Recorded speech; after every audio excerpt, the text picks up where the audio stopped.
कशाची भाजी बनवती? ती गरगट्टी भाजी आईने दिली ना ते हरभऱ्याची भाजी. हरभऱ्याची गरगट्टी. तुला आवडते का? मला तुम्हालाच आवडते बाबा ती. मला तर आवडते बघ. मी तुमच्यासाठी बनवते ना मम्मी. आणि तू काय खाती मग? मी पण खाते. हा, नाही तर मॅगी बनवशील तुला. नाही, मॅगी नाही बनवत. मग आज काय प्लॅन?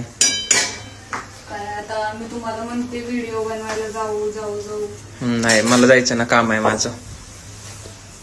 तुमचं कामच राहतंय दरवेळेस. काम राहते. काल बी सुट्टी म्हटलं आणि काम म्हणून गेलं तर रात्रीच आले तुम्ही. रात्री आल्यावर बनवू मग. रात्री आल्यावर बाहेर उजेड असतंय का? कुठं बनवायचं मग? इथं घरातच बनवायची उजेडात. घरातच बनवण्यासाठी म्हणलंय का? मला साडी घालून काढायची होती बाहेर जाऊन. बर, संडेला काढू. मग संडे पर्यंत? हम्म. मग हाय. बनव चल, उशीर झाला, जायचं मला. बाजरीची भाकर बनायची का ज्वारीची? ज्वारी. बर, ठीक. बनवते.